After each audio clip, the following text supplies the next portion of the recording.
Hey, what's going on, everyone? This is Mitch. Good Monday evening to you all. Hope you folks are doing awesome out there tonight. Had yourselves a fantastic Monday and a great start to your week. Speaking of your Monday, today was the day of the total eclipse, and for you folks that were fortunate enough to see this, to view this, I hope you enjoyed it.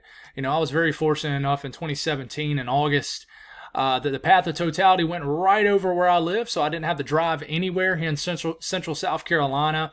But I've never seen or read one person say that's actually experienced totality with a total eclipse say that it's overhyped. Not one person. In fact, I've actually seen some people that before it happened today say that they think this is overhyped. I saw them say it on social media today, and then they came back to me, a couple people, and said, "You were right. It was awesome, phenomenal, and well worth how much it was advertised." And it certainly is an awesome deal. And for somebody who hasn't experienced it, if you're out there and you're viewing and listening, it's honestly well worth making a trip out of. I know not everybody has the finances to do that, even has a car to necessarily drive. So I totally get it. Where people work full-time jobs, you can't take time off for it. I get it. I work a full-time job. I get it. And I don't have all the money in the world, folks. Trust me, I understand. But it is definitely really awesome, and I'll leave it at that. But enough of that. We're moving past that. We have a lot of severe weather to discuss. In this evening's video, we have severe weather ongoing right now. It's going to last throughout the overnight hours. Tuesday will have its own separate significant severe weather events that we need to discuss. It's likely going to unfold all day and all night tomorrow. And then Wednesday is going to have its separate events. And then Thursday could have a bimodal severe weather threat, one in the Ohio Valley and then one in the southeast. So this is a multi-day event that is going to happen right out in front of us. So we're going to keep things right out in front of us here in the future like we always do. We don't go live on this channel. Maybe that's something that I can incorporate into the channel one of these days when I have a better setup. But we're just going to keep things ahead of us. So if you guys have not subscribed, certainly consider doing that. Like the video if you like it. And if you guys got anything that I can pray about or pray over, as always, please put those in the comments below. So this is what's going on right now. All the weather is happening in Texas, Louisiana, areas of Mississippi, and the deep south. Even have a severe warned thunderstorm up here in western Tennessee. No tornado warnings right now. We did have I think we had one a few hours ago in eastern Texas. But you see these storms forming right here. I know it's hard to see. We'll kind of zoom into this really quick, see if this will come in and view for us. You just give it a second, it should pop up. These storms firing up right here. There's probably going to be some nasty storms that get going right here in North Texas. But we already have just a lot of moisture ongoing right now. We got severe weather in a couple areas here, right here along the the Arkansas, Louisiana border, and then this severe warm storm here in eastern Texas. So I do think that this will be a common theme into the overnight hours. So speaking of the overnight hours, we're going to talk about the severe weather threat basically between now and tomorrow morning. So we're going to have this sectioned out, and then we'll have the Tuesday severe weather risk sectioned out, the Wednesday, etc. So let's talk about what the severe threat is right now. Let's make sure we don't have any new information from this, and we don't. So this is the latest Storm Prediction Center outlook between right now and tomorrow morning, Tuesday morning. We still got the enhanced risk. Remember, this changed. We only had this enhanced risk right here in this region earlier this morning when we made a video on this. But this is for the next, basically the overnight hours all the way into tomorrow morning.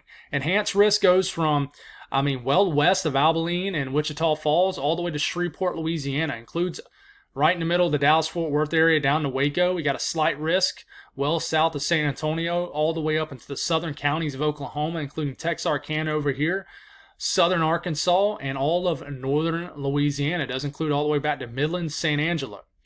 Okay, what is this driven off of? Still only got that 5% risk of a tornado within 25 miles of a given location in the Brown area, so not a very high tornado threat, but it's definitely an appreciable one, right? One we certainly need to recognize and be aware of. Now, the wind threats, 15% risk in the yellow area of winds exceeding 55 to 60 miles per hour, so we could have some damaging winds out there. The hail threat is the biggest threat overnight. Well, this evening into the overnight hours into tomorrow morning. In the red area, we have a 30% risk of hail exceeding 1 inch in diameter or larger. In the yellow area, we have a 15% of that, of hail exceeding 1 inch in diameter or larger. But if you notice, we got the black outline area covering just about all of the yellow area and definitely covering all of the red area. and then the black dash is going in between it, that is a risk of significant hail, which in this case is 2-inch in diameter or larger. So we're going to run the risk of severe hailstorms into the overnight hours in this entire region right here. So let's take a look what the radar could look like into the overnight hours. Let's go on and start this off around 7 p.m. So this is the next hour or so. The radar is initializing decently. It's showing these storms pretty well in eastern and central Texas. It's a little behind on the initiation of these storms here in western and northern sections of Texas, I would say. But you keep on going. You see these cells right here forming. You got to watch these. These could produce some tornadoes, very large hail. All these storms over here could produce very large hail. This is around 10 p.m. You see these storms heading up into the Dallas-Fort Worth area, starting to creep closer to the northeast sections of Texas. We continue to move this forward. These storms really become more widespread, if you will. I mean, we got some hefty storms ongoing in the middle of the night in Shreveport. Definitely a loud night in this area of the country, the south central U.S. You see these storms ongoing in the northern counties of Texas. You see these embedded areas of pink. That's where some significant hail could definitely fall. This is getting into 1 a.m. We start to move to about 4 a.m. in the morning. Nasty storms in and around the Dallas-Fort Worth area, showing just north on this particular run. A lot of heavy weather still ongoing back here, where basically the Texarkana region. Storms still way back here in western Texas firing up. And then around daybreak, we could get some nasty storms down here in southwestern and kind of west central areas of Texas, right as we're waking up tomorrow morning. But, I mean, this is kind of starting our day 2 threat. So we'll stop it here. It's around 7 a.m. tomorrow morning. Still just a lot of storms ongoing.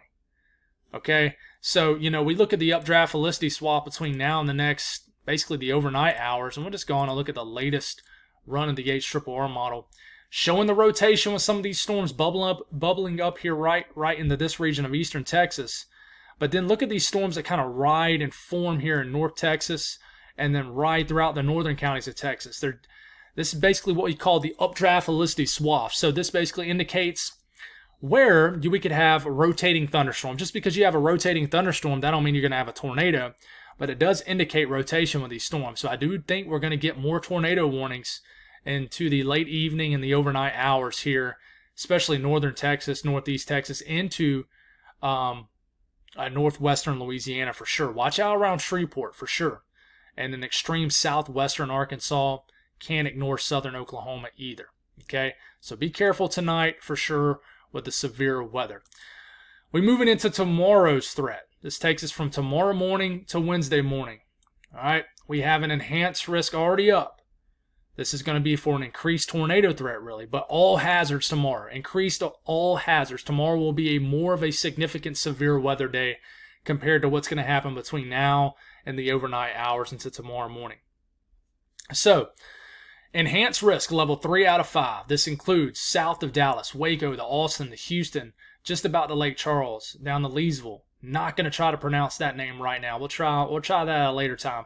People are Mary is somebody who's a loyal viewer. She lives here in northeast Texas. She must have read my mind because I keep wanting to jump over this name here in Louisiana. No offense to you folks, but yes, this name right here is included in the enhanced risk. Alexandria, you might as well include you guys in the enhanced risk. Slight risk goes all the way almost to Lubbock, Texas. Includes the Dallas-Fort Worth area, Shreveport, up to Texarkana, Monroe, all the way down to the Galveston area, San Antonio, Victoria, San Angelo. You guys all have a slight risk. What is this driven off of? Okay, tornado outlook. 10% risk of a tornado in the yellow area. 10% risk of a tornado within 25 miles in a given location. In the black outline region, with the black dashes going in between it, guys, that means there is a 10% risk of a significant tornado, strong tornado, which in this case is an EF2 or higher. The brown area, that's a 5% risk of a tornado within 25 miles in a given location. And then the green is a 2% risk. But guys, we also have a risk of very strong winds tomorrow. More of a higher risk of damaging winds than we do between now until tomorrow morning for tomorrow. So in the red area, that is a 30% risk of winds exceeding 55 to 60 miles per hour. 30% risk. In the yellow area, we have a 15% risk of winds exceeding 55 to 60 miles per hour. So there is a risk of some damaging winds tomorrow, higher risk for sure. And then we're going to have another significant risk of hail, even larger risk of hail tomorrow. Well, actually, I don't think it's as large as it is right now. But I mean, the red area is very large, includes a huge area of central and eastern Texas. So same thing, same situation, guys. In the red area, 30% chance of hail exceeding 1 inch in diameter or larger. In the yellow, a 15% risk of that. And then you see the black outline region. That is a 10% risk of hail exceeding 2 inch in diameter or larger. Not added on to that 30% risk in the red. It's its own thing. So it's not like 30 plus 10 equals 40. It's its own risk of significant weather. In this case, it being hail 2 inch in diameter or larger. So we're going to run the risk of big hailstorms tomorrow too, along with this tornado threat.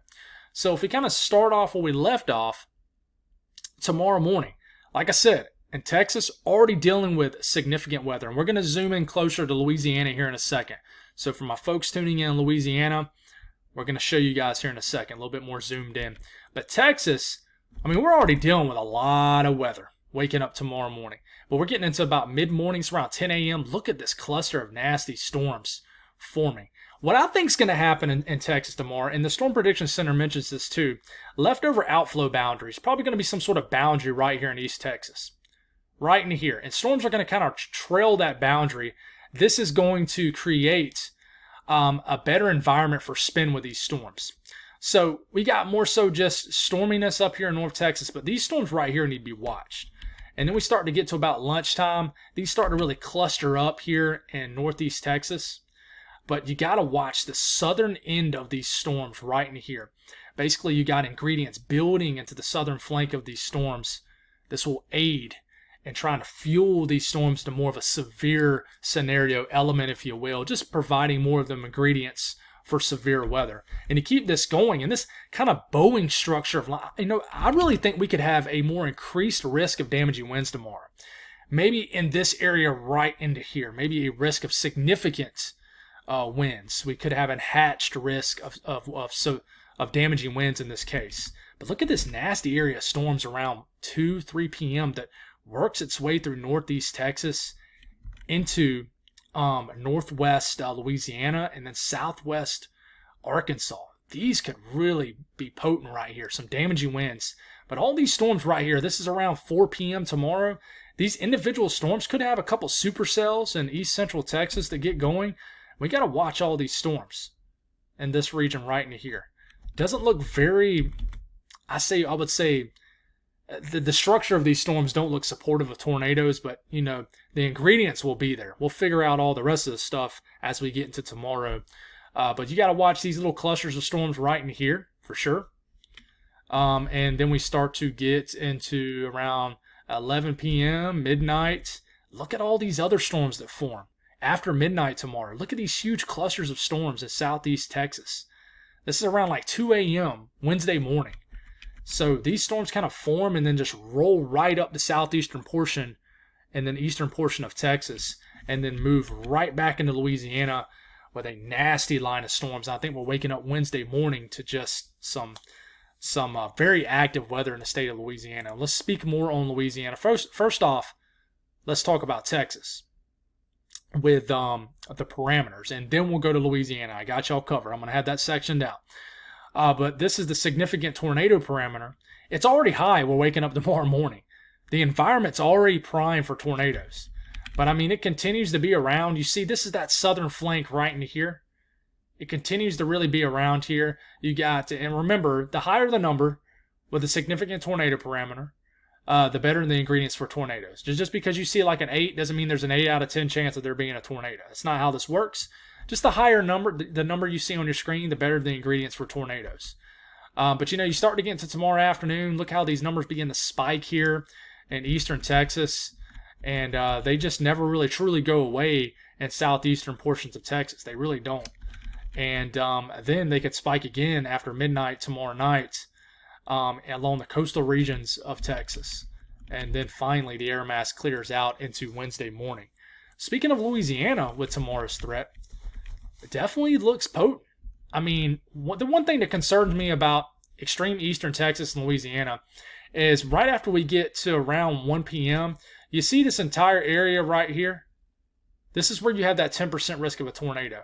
And you notice there's no real storms going on as you're getting to the prime heating of the day, 1, 2, 3, 4 o'clock in the afternoon.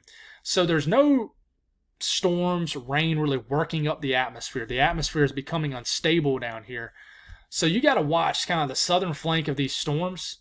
These could be producing tornadoes. You could have some embedded spin-ups in this line of storms working right towards Shreveport tomorrow afternoon. And we just got to watch all these, folks. I mean, here in northern Louisiana, you got that 10% risk of a tornado that goes right into northern Louisiana. You got to watch these. And then they kind of slow down. I mean, we get to 9 p.m. tomorrow. All kinds of weather starting to move through. It continues to move through northern Louisiana. Some nasty storms begin to cross the Mississippi River, start to get really close to Jackson, affect southwestern and western areas of Mississippi. And then we start to get into about midnight tomorrow night. Storms continue just to cruise through Louisiana. I mean, a flooding risk is going to materialize most likely. Look at these line of storms training over the same areas. This is showing around 3, 4, 5 o'clock Wednesday morning.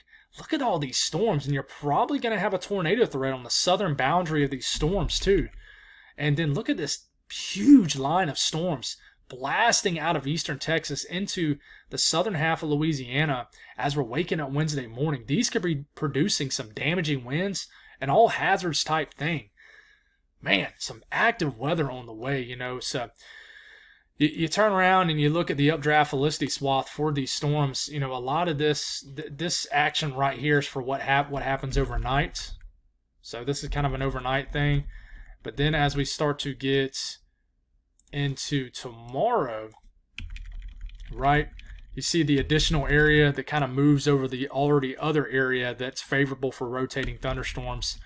And this continues. And look how it really gets highlighted and more aggressive as we start to get into the wee hours of the morning, Wednesday morning, along that nasty looking line of storms. So basically between now, folks, and like Wednesday morning, eastern Texas, Louisiana is going to run the risk of tornadoes. They really are. So one thing you look at too is the flash flooding risk. This is for tomorrow. Northern Louisiana, section of eastern Texas, areas of western Mississippi and southern Arkansas. 40% risk of flash flood guidance, of rainfall exceeding flash flood guidance within 25 miles in a given location.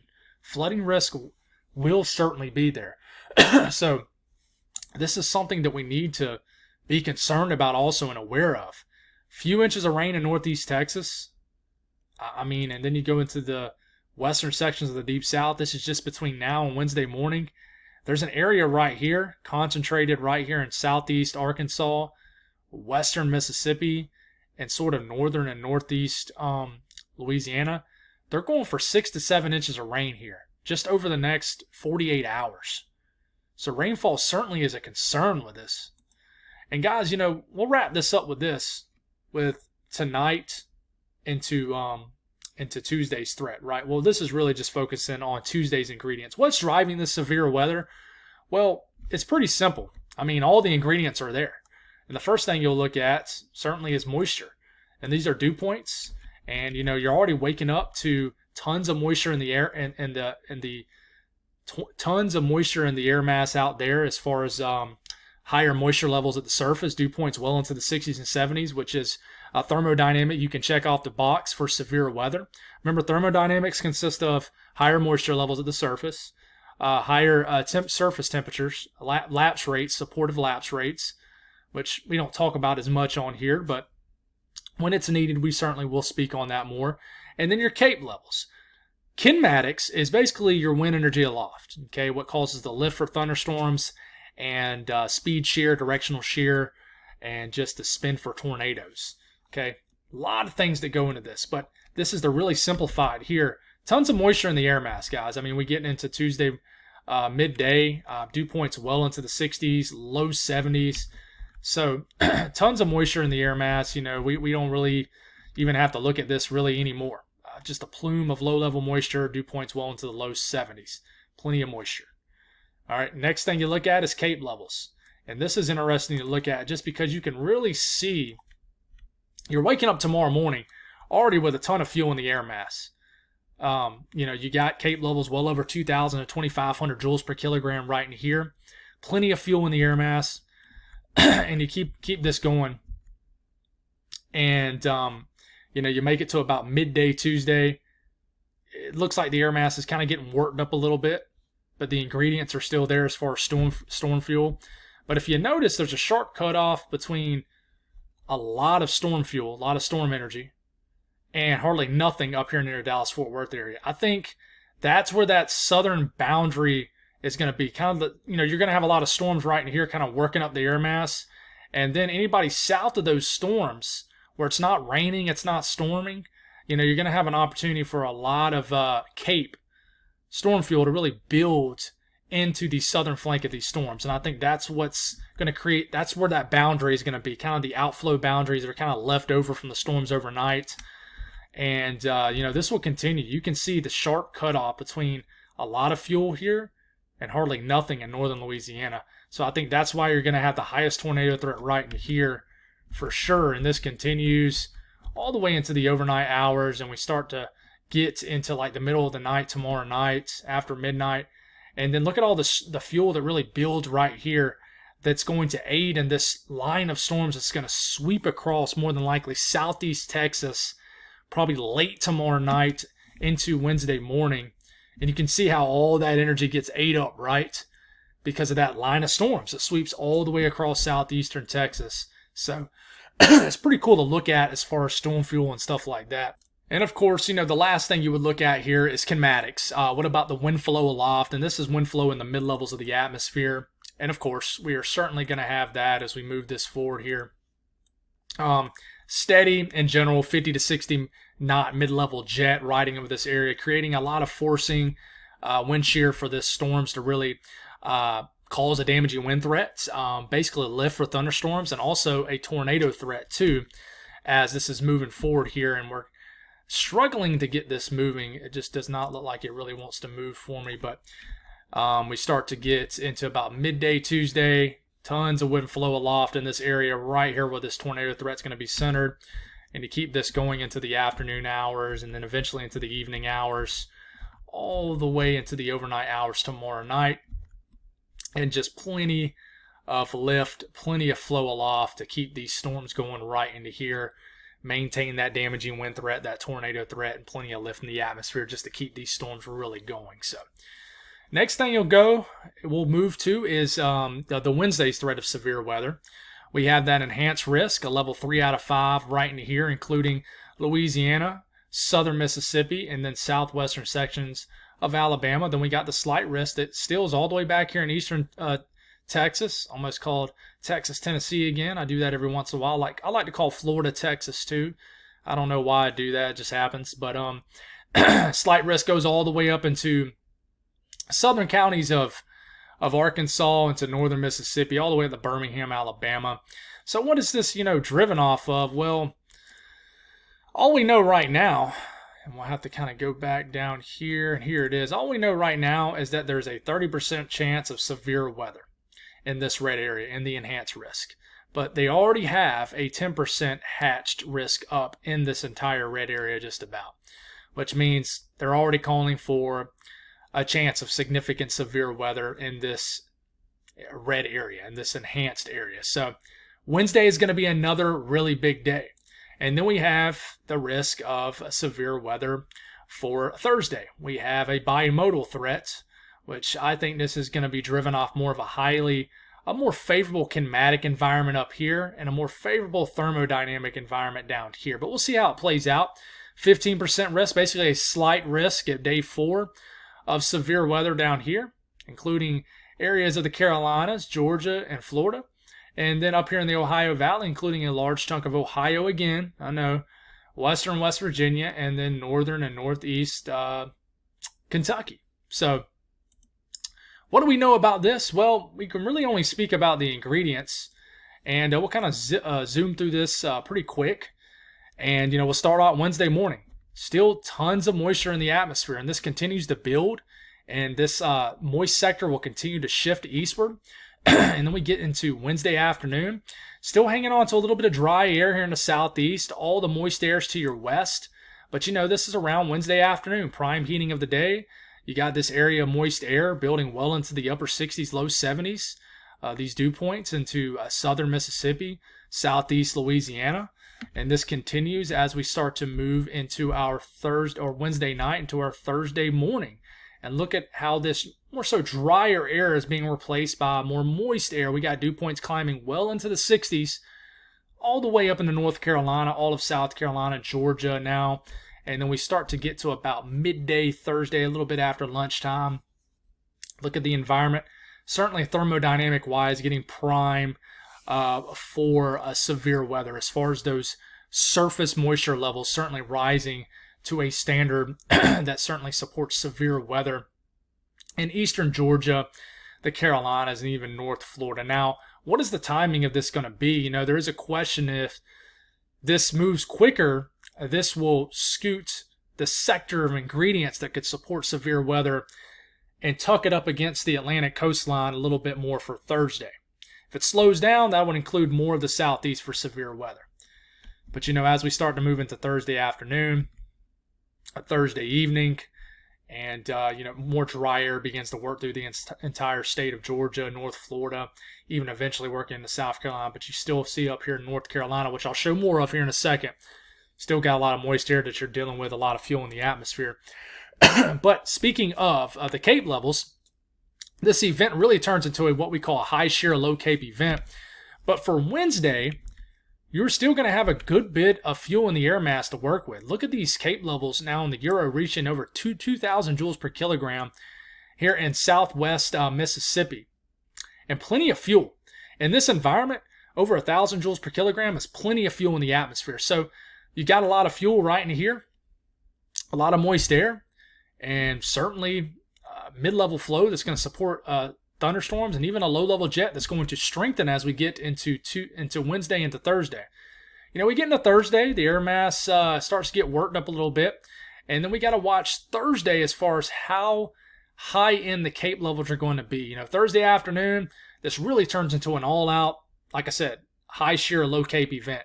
Much lower Cape levels, but you got a lot of wind flow aloft supporting damaging winds and even a tornado threat. Certainly is still a workable severe weather threat, which is typically how events across the south this time of the year work.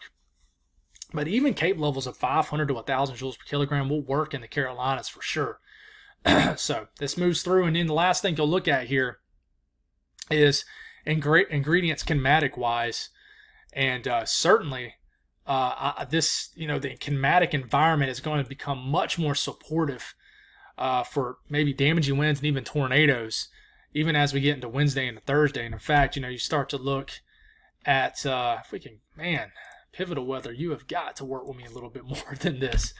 But we start to get into Wednesday afternoon. Look at this mid-level jet ramping up to over 80 knots at this point, aiding in damaging wind threats, most likely for sure, even a tornado threat. And we keep this going. And look, as we are starting to get into the late evening hours Thursday, we're probably going to have severe weather working through Alabama, Mississippi, starting to creep into Georgia at this point. And then we start to get into Thursday, and then Thursday afternoon. Look at this mid-level flow really ramping up over 80 knots, well over interstate speed, right over Georgia, South Carolina, building into North Carolina. So this is probably going to have a damaging wind threat with it, with all this high-end wind flow aloft, certainly supporting and driving a damaging wind threat, probably a tornado threat with this too. So low-level jet will be ramping over this region too. I kind of look at that too. Why not here?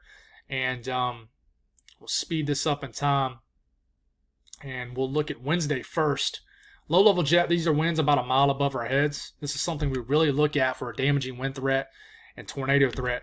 And as you can tell, low-level jets are really ramping up, but it's a little bit displaced from the more favorable, I would say, Cape levels right into here. So, how high are the Cape levels going to be like here in Alabama as we get into Wednesday afternoon? Are they going to be a little bit higher than what the Euro is showing for this time frame? We just got to watch. But certainly a pretty intact low-level jet riding right over the deep south And then this really starts to increase in nature as we start to get into Thursday. Low-level jet starts to move over areas of the Carolinas, pushing over 50 to 60 knots, maybe higher in areas. A lot of wind energy to work with these storms. Timing just gets kind of weird. And then you look at the actual storm mode. We're not exactly sure how this is going to unfold. But what we do know is we're going to have a lot of storms we're going to wake up to Wednesday morning. This is Wednesday afternoon. Look at all these storms you're seeing firing up. Could have like the initial morning convection riding over Alabama, and then more storms fire off to the south and southeast of this surface low in Arkansas, down here, and maybe in Louisiana, maybe in Mississippi. So we'll have to watch that. What is the morning convection going to do for Wednesday morning? That could be a big wild card with the severe weather threat for Wednesday. It really could. But we start to get into like the middle of the night, Wednesday night and Thursday morning. Look at all this storm action in Alabama, Georgia, starting moving to South Carolina Thursday morning, North Florida. And then we're dealing with all these storms up here, even though it's just splotchy greens and yellows. This will most likely be in the form of storms here in the eastern Carolinas. I definitely want to watch this area. Moving a little bit up, I don't want to ignore my folks here in Ohio. The ingredients are going to be there, and we're just really speaking on Thursday at this point. Remember I told you there's a little bit of a bimodal risk with this. And almost a triple point kind of setup, I would say this has the potential to be maybe up here in Ohio. I think the surface low is going to be riding up right here into this region. You're going to have a secondary plume of favorable moisture right here in Ohio, northern Kentucky, West Virginia, even, southwestern PA. You see these dew points kind of pooling up in the low 60s. So we got to watch for severe weather in this area too. All right, and then we turn around and we look at the Cape levels in the same time frame. We'll give this a second to load here. And let's back it up a little bit here. And yeah, you got this pocket of Cape reaching over 500 to 1,000 joules per kilogram. As we're getting into Thursday midday, a little bit of fuel in the atmosphere right into here. Not a whole lot, but certainly enough. And it'll be there. And then, not to ignore my folks down here in North Carolina, Virginia. This is the prime heating of the day Thursday. It looks like you got some fuel in the atmosphere for some thunderstorms. So we'll certainly watch for this. That's for sure. So, and speaking of rainfall with all this, between now and Saturday morning, big time rain maker for everybody that you're seeing on your screen just about, except once you get up here. A lot of rain coming for everybody between now and Saturday morning. Some people will get more than others. Some people won't. But we'll continue to watch this. That's all I got, guys. Thank y'all for tuning in. God bless all y'all. Y'all have a wonderful night.